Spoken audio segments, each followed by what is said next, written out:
bênção! Voltamos agora com o programa Semeadores de Cristo, um programa da Associação Semeadores de Cristo, um programa independente para pregar o Evangelho do Senhor Jesus.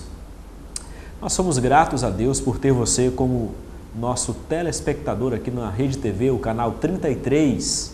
Somos gratos a Deus por ter você conosco. Nesta manhã eu quero compartilhar com você uma palavra especial, uma palavra de fé e esperança, tá? Eu quero que você abra a sua Bíblia aí comigo, tá? Se você tiver Bíblia, me acompanhe no texto de Números, capítulo de número 14 até o versículo de número 9, né? Estaremos falando, trazendo até você uma palavra especial nesta manhã. Quero que você, nesta manhã, convide mais alguém para ouvir esta palavra. Deus vai falar com você, tá? Números capítulo 14, versículo 1 até o versículo 9, diz assim: Então toda a congregação levantou a voz e chorou em voz alta aquela noite. Todos os filhos de Israel murmuraram contra Moisés e Arão.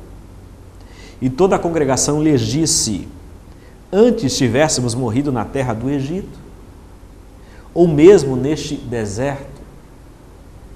Porque nos traz o Senhor a esta terra para cairmos à espada e para que nossas mulheres e crianças sejam por presa?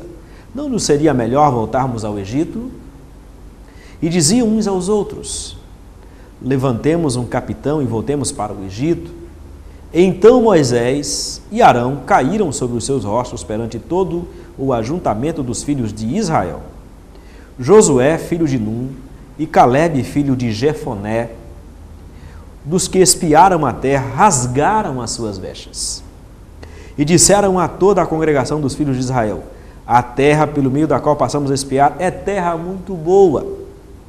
Se o Senhor se agradar de nós, então nos fará entrar nessa terra e nos-la dará. É uma terra que emana leite e mel. Tão somente não sejais rebeldes contra o Senhor, e não temais o povo dessa terra, porque como pão devoraremos, a proteção dele se foi, mas o Senhor está conosco. Não temais. Amém? Esse texto de Números, o capítulo de Números 14, né? Do versículo 1 até o versículo 9. Agora o versículo 30 do capítulo 14 diz assim: Não entrareis nesta terra, a respeito da qual eu, levantando a mão, jurei de nela vos fazer habitar, salvo Calebe, filho de Jefoné, e Josué, filho de Num. Querido irmão, nesta manhã eu quero trazer esta palavra ao seu coração. A diferença entre 2 pessoas e 10 pessoas. Como é isso? A visão de um e a visão de outro. Como que é isso, pastor Isaac? A diferença de 10 pessoas e a diferença de 2 pessoas, a diferença de um e de outro.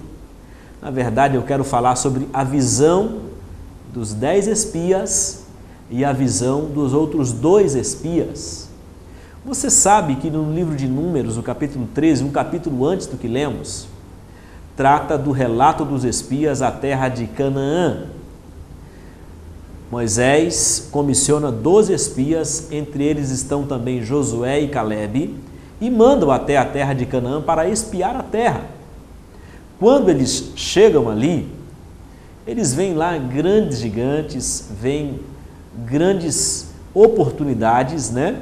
E voltam. Eles ficam ali durante 30, 40 dias espiando aquela terra e voltam. Quando eles voltam, eles trazem o relato.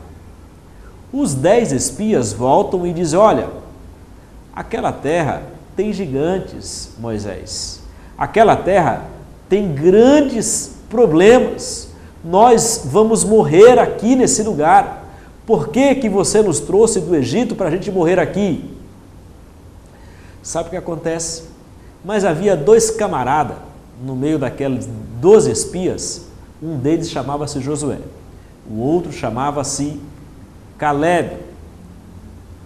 Eram 2 homens diferentes que tinham uma visão diferenciada da circunstância e da coisa que eles foram verificar naquela região de Canaã.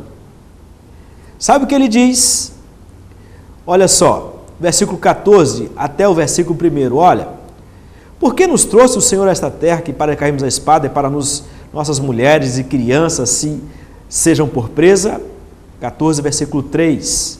Não nos seria melhor voltarmos para o Egito? E diziam uns aos outros, versículo 4, levantemos um capitão e voltemos para a terra do Egito. Veja bem, querido, a reação daqueles 10 espias. Uma reação negativista, uma reação tacanha.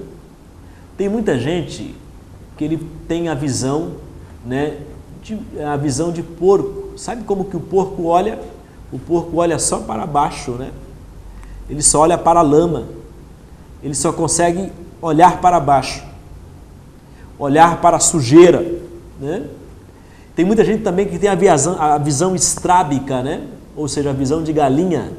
A galinha, ela tem o olho dos lados. Ela só consegue olhar para a direita e para a esquerda. Ela não consegue olhar para frente, focar a visão num projeto especial. Mas tem outros que têm uma visão de águia, né? A águia, a 10.000 pés de distância, ela enxerga a sua presa e dá ali a visão certeira de buscar a sua caça. Querido, nós precisamos ter a visão de Calebe e Josué. Nós precisamos ter a visão de Calebe e Josué. E não a visão daqueles outros 10 espias que só olharam para o problema, eles não enxergaram a oportunidade que Deus poderia dar a eles naquela situação. Veja bem, o versículo 5 diz, então Moisés e Arão caíram sobre os seus rostos perante todo o ajuntamento dos filhos de Israel. E aí Josué e Calebe, eles entram na história com algo muito importante. E veja a característica de alguém que tem a visão de Deus, a característica de alguém que tem a visão de águia. A primeira coisa que eles fazem, olha, rasgam as suas vestes, no versículo 6. Eles rasgaram as suas vestes. Isso demonstra humildade, a característica de alguém que tem uma visão especial. Como é que você reage diante dos problemas? Com orgulho, com avareza ou com humildade? Né? Você precisa adquirir esta característica de Josué e Calebe, a característica da humildade. O cristão humilde, a pessoa humilde, né?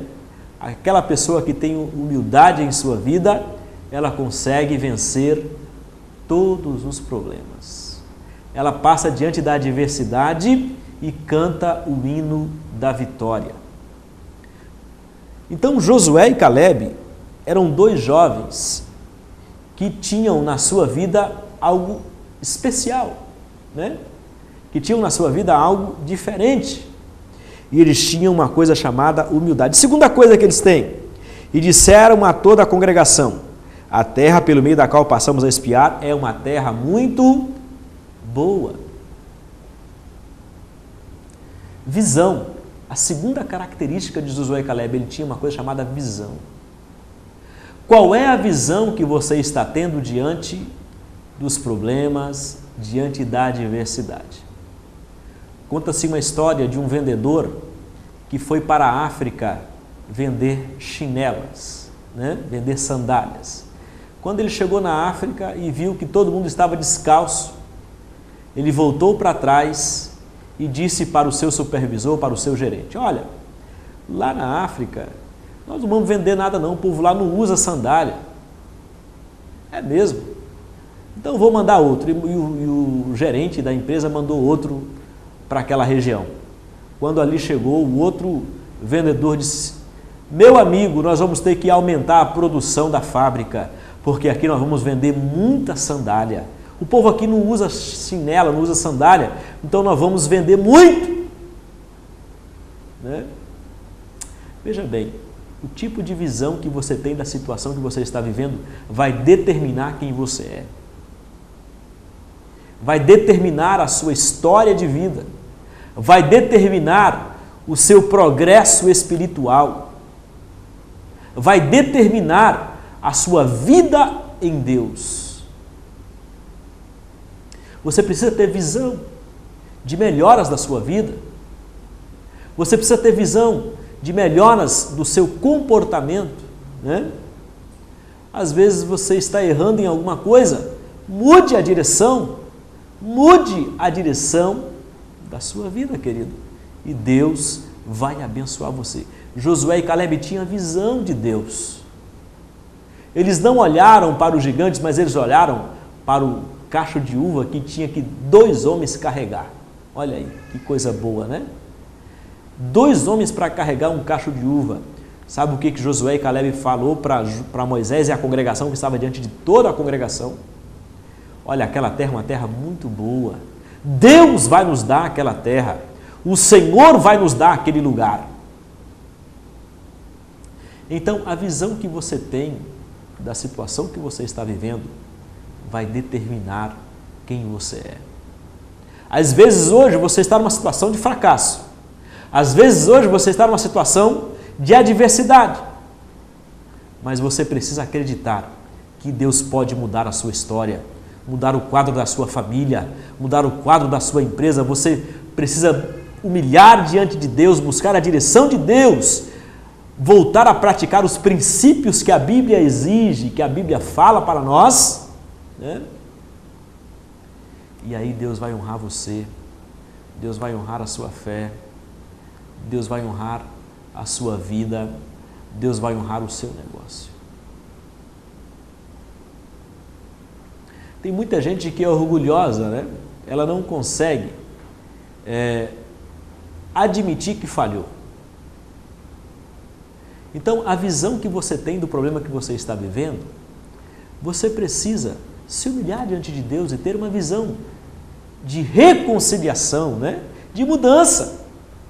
Então, Deus vai transformar a sua família, vai transformar a sua casa.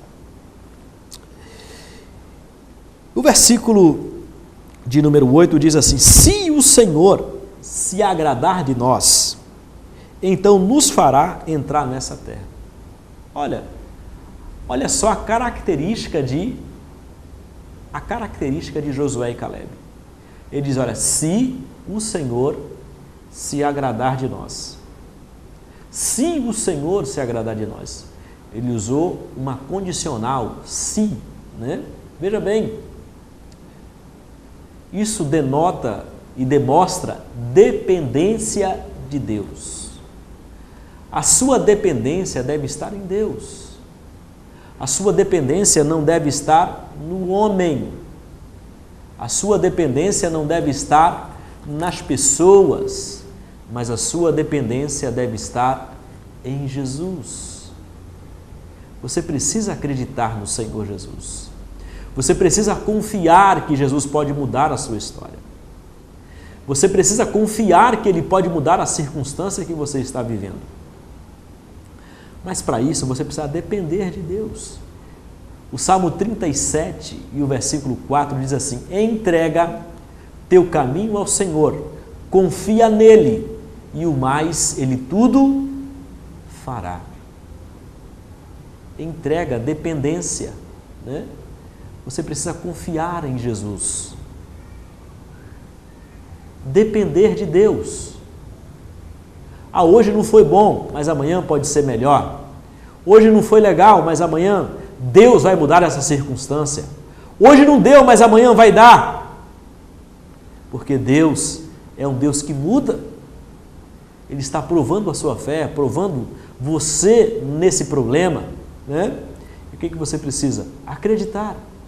Você precisa crer que Deus muda a história das pessoas.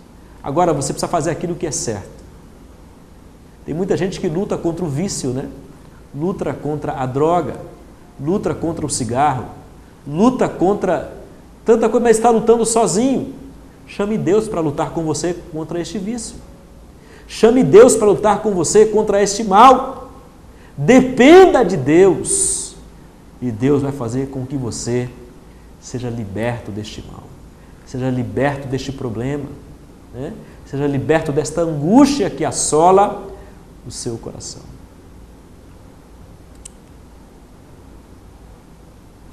O versículo 9 diz assim: tão somente não sejais rebeldes contra o Senhor, e não temais o povo dessa terra. A quarta característica de quem tem a visão de Deus sobre a sua vida, a quarta característica de quem acredita em dias melhores, é ela não ter medo. Você sabia que o medo é o mal do século? Tem pessoas que têm medo até de sair de casa, né? Tem medo de cumprimentar as pessoas, tem medo de se relacionar, de se envolver em um novo relacionamento, porque foi decepcionado no passado e o medo está aprisionando a sua alma. A psicologia diz que o medo é um pequeno gatilho que se abre no nosso cérebro, né? Às vezes por um trauma ou por uma decepção, e a pessoa se fecha em si mesma e ela procura viver apenas no seu mundo, né?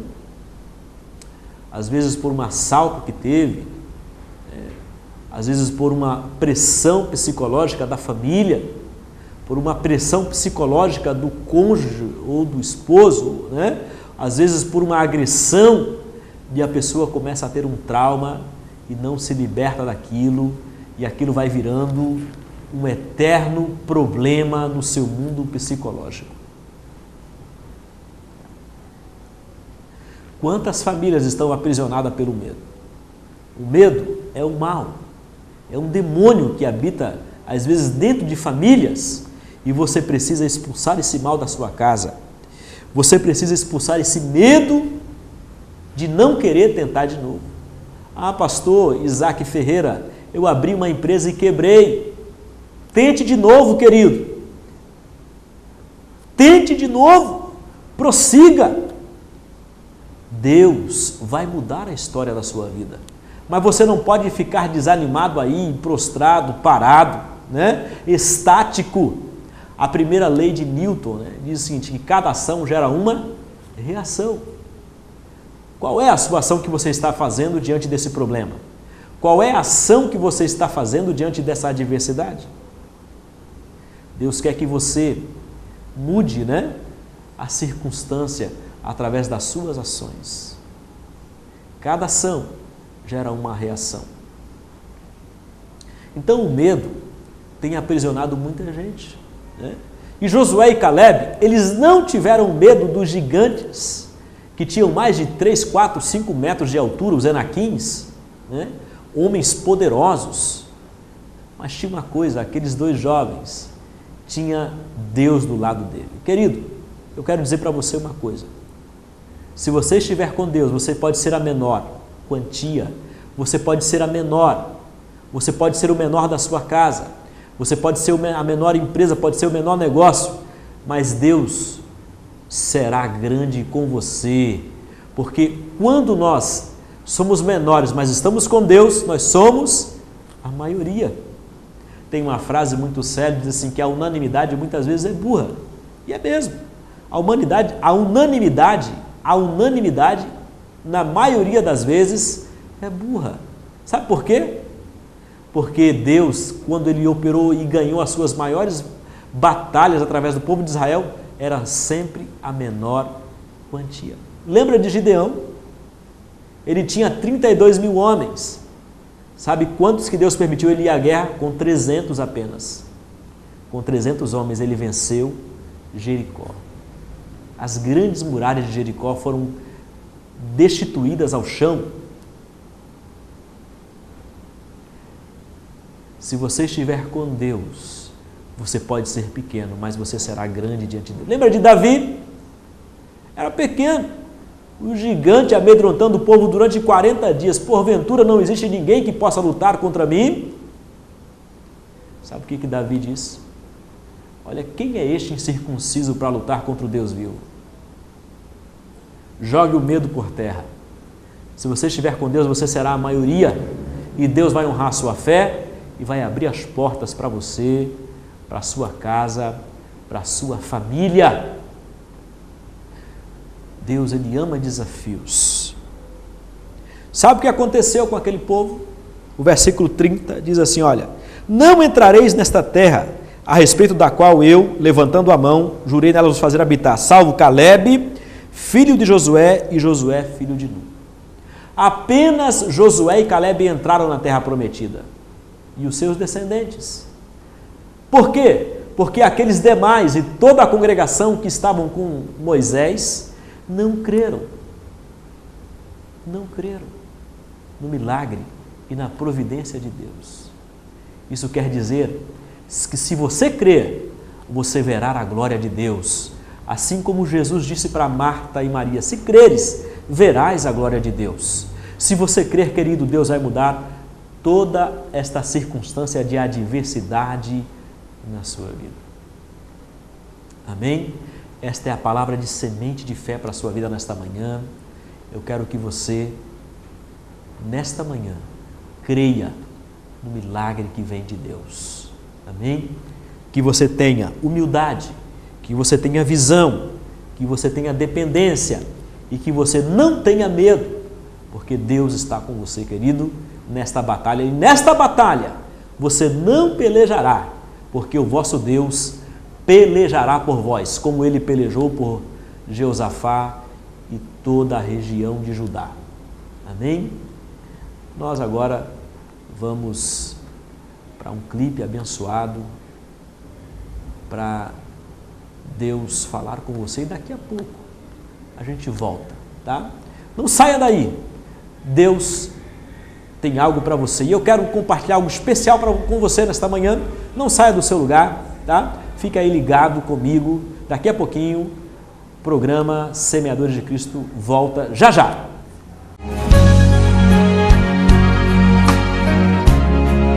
Que tal fazer a sua feira do dia a dia, da semana ou do mês com muito mais economia, espaço e conforto? Bom, né? Então venha para o novo Serve Bem Verdurão. Aqui tudo é mais barato e você encontra tudo o que precisa, com atendimento especial. O novo Serve Bem Verdurão conta com um completo açougue, frutas e verduras, pães quentinhos a toda hora e uma grande variedade em gêneros alimentícios. Serve Bem Verdurão, no bairro Rio Verde, Cidade Jardim, e agora na Avenida Liberdade, número 96, esquina com Ângela Diniz, bairro da Paz.